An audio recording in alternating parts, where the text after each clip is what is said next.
Hello students, welcome to my channel learn with me #DAV studies. आज हम करने वाले हैं अपने चैप्टर नंबर 5 का last part number 3। So let's start it. Importance of oceans to man. So we should always remember this thing कि oceans and seas provide us salt. ठीक है, the oceans facilitate countries and regions to trade with one another. Goods can be moved in a very large quantity by ships and the transportation is cheaper than any other mode of transport. सबसे पहले तो oceans का, seize का हमें क्या main महत्व होता है बेसिकली बेटा?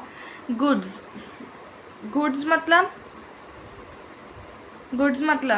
गुड्स का मीनिंग हमें छोटे होते ही बताया गया था कि गुड्स का मतलब होता है मटेरियल, सामान। ठीक है, सामान जैसे कि कोई भी आइटम हो, जैसे सॉल्ट हो गया, ज़्यादा क्वांटिटी का कोई भी सामान, वो जो है हम लेके जा सकते हैं कहाँ से? शिप्स के द्वारा। ठीक है, एज अ ट्रांसपोर्टेशन है। ये भी एक जो वाटरवे होता है, एक चीपर ट्रांसपोर्टेशन होता है किसी और ट्रांसपोर्ट से। ठीक है, जैसे अब हम बात कर लेते हैं जैसे ट्रेन में भी पैसे लगते हैं। गुड्स की ट्रेन अलग सेपरेट होती है, उसमें भी पैसे लगते हैं, बट जहाँ पे हमें फ़ायदा दिखता है वहाँ पे हम फ़ायदे को ऑब्वियसली लेते हैं, अपनाते हैं उसको, है ना। ऐसा तो नहीं है कि हम नुकसान वाली साइड जाते हैं।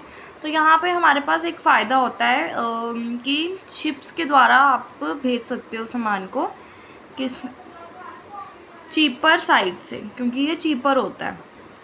ठीक है, फिर कहते हैं the marine environment provides animal and plant life for food and trade in abundance. तो कहते हैं कि जो मेरीन एनवायरनमेंट है, मेरीन मतलब इक्वेटिक एनवायरनमेंट जो है, प्रोवाइड करता है क्या?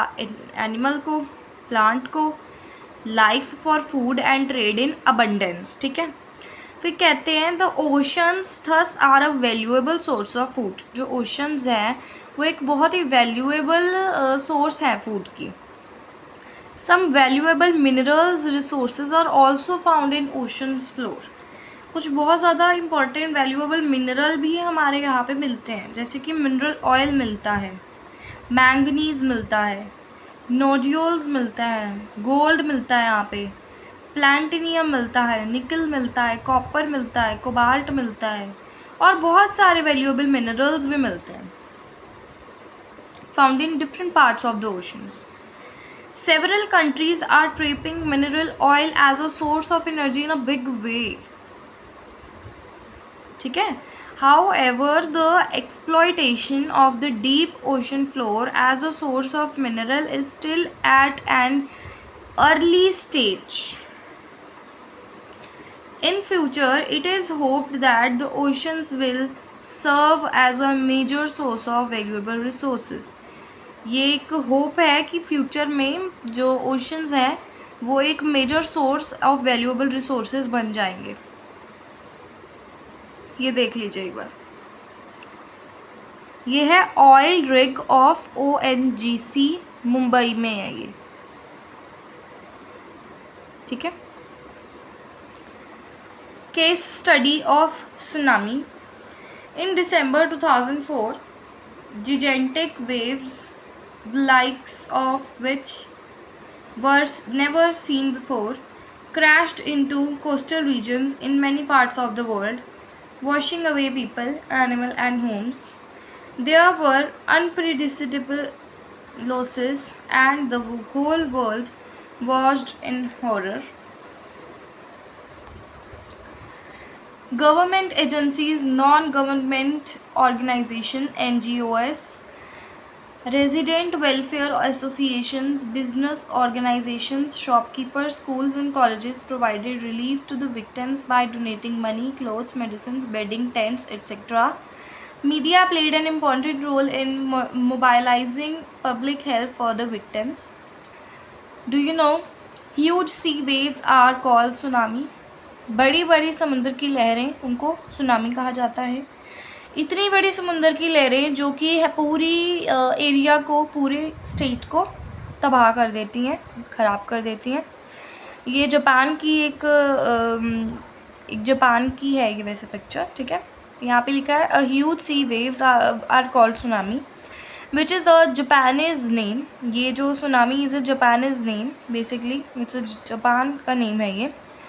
These waves are caused by the earthquake, under volcanic eruption or any other such severe disturbance. ये वेव्स कब आती हैं? जब अर्थक्वेक, अंडर वाटर अर्थक्वेक होता है, अंडर वाटर अर्थक्वेक आता है, ठीक है। अंडर वाटर अर्थक्वेक आता है, वॉल्केनिक इरप्शन होती है, या कोई और स्फीयर डिस्टर्बेंस होती है, कहाँ पे? पानी के नीचे। तो यहाँ पे हावोक कॉज्ड बाय सुनामी, देखो कितना नुकसान हुआ है। एंड यहाँ पे भी ये सारा चार्ट बताया हुआ है कि एरियाज़ इफ़ेक्टेड बाय सुनामी, ये सारे एरियाज़ जो हैं अभी तक इफ़ेक्ट हुए हैं सुनामी से। ये देखो यहाँ लिखा है 82 डेड, यहाँ देखो सब कुछ अवेलेबल है। ये डेड और मिसिंग पता नहीं है। इंडिया में 18,000 है और डेड है, मिसिंग है हमें नहीं पता है ये। थाईलैंड में 5400, मलेशिया 68, इंडोनेशिया 168,000 डेड और मिसिंग। मतलब इंडोनेशिया ने अब तक की हाईएस्ट वो सुनामी टॉलरेट करी है, दिख रहा है ना। इपी सेंटर होता है ये, मैग्नीट्यूड क्वेक, ठीक है। सो अभी हम फटाफट से पढ़ लेते हैं कीवर्ड्स। फिशिंग ग्राउंड्स क्या होते हैं एंड एरियाज़, ध्यान से सुनना। फिशिंग ग्राउंड्स क्या होते हैं? Areas in the ocean and seas where fish are in plenty of fishing in usually good. एक ऐसा एरिया जहाँ पे फिशेस जो है बहुत ज़्यादा होती हैं, उसको कह देते हैं फिशिंग ग्राउंड्स। प्लैंकटन होता है microscopic organism that drift in upper water of the sea. Most marine creatures depends upon them directly और indirectly for the food. Plankton क्या होता है? एक ऐसे माइक्रोस्कोपिक ऑर्गेनिजम्स होते हैं जो कि अपर वाटर ऑफ द सी में मिलते हैं, और बहुत सारे मेराइन क्रिएचर्स जो हैं, मतलब बहुत सारे एक्वेटिक एनिमल्स जो है वो उन पे डायरेक्टली या इनडायरेक्टली डिपेंड होते हैं, किसके लिए? फूड के लिए। और ये जो है प्लैंकट वो किस में होता है? Rich zones in ocean make good fishing grounds. ये जहाँ पे होते हैं वहाँ पे फिशेस ज़्यादा होती हैं, और ये फिशेस जहाँ होती हैं वहाँ पे fishing grounds good fishing grounds बनते हैं। नेक्स्ट है a portion of run off that enters the river valley to move towards the ocean. एक ऐसा पोर्शन जो कि रन ऑफ करता है रिवर के, ये देखो यहाँ से अब रिवर निकल रही है, यहाँ से आई थी रिवर, अब वो यहाँ से ऐसे जा रही है, तो ये एक रन ऑफ है।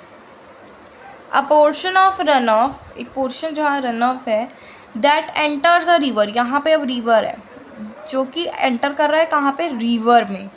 कहाँ पे? अब रिवर के आगे थोड़ा सा जाएंगे हम, तो यहाँ पे क्या है? बहुत बड़ा ओशन है, ओशन में आ रहा है। एक ऐसा रन ऑफ जो कि रिवर में जाता है, फिर रिवर कहाँ जाती है? ओशन में जाती है, उसको कह देते हैं स्ट्रीम फ्लो। क्या कह देते हैं? Stream flow. Surface run of, अब सरफेस रन ऑफ क्या है? A part of total participation that flows over the ground. अब ये जो है, ये पहाड़ हैं, पहाड़ों से भी पानी गिर रहा है यहाँ पे, तो अगर अब रिवर नहीं होती, यहाँ पे सीधी ज़मीन होती, तो वो क्या हो जाता? सरफेस रन ऑफ हो जाता। नेक्स्ट है ट्रांसपिरेशन। ट्रांसपिरेशन मैंने आपको उस दिन भी बताया था क्या होता है, एक बार दोबारा पढ़ लो।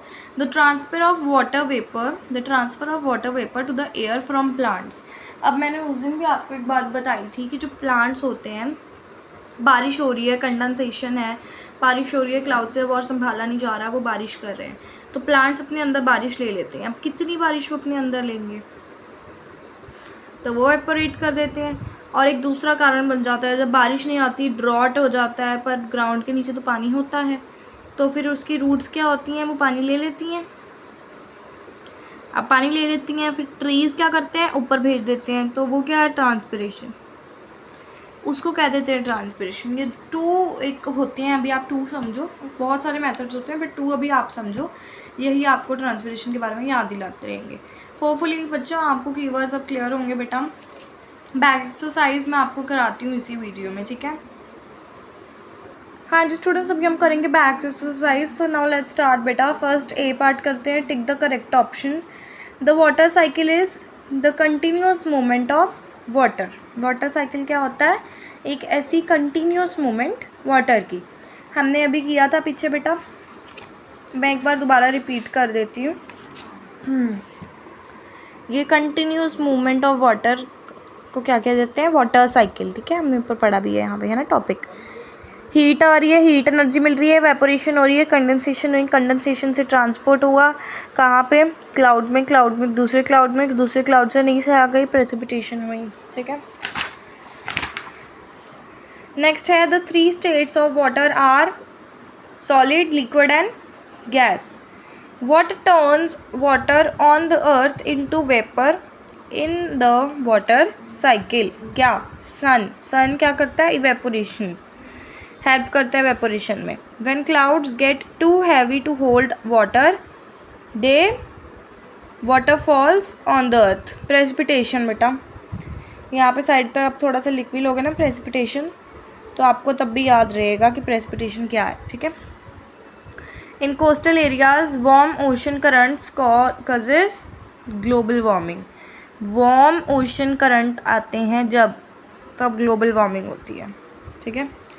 The largest natural source of water is ocean. When the level of ocean water rises it is a high tide. Kandla port in India is an example of tidal port. Tidal energy is a renewable source of energy. Cold currents flow along the western coast of the oceans. C part करते हैं हम.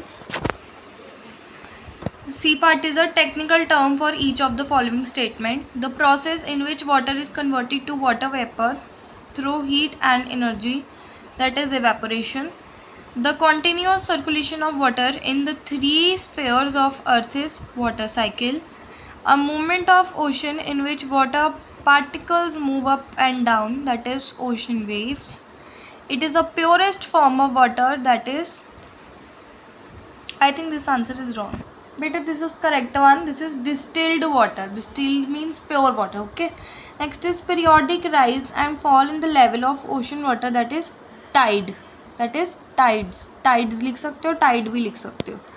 If beta you want part DE solved question answers, then do comment, I'll share. Thank you beta, आज के लिए इतना ही.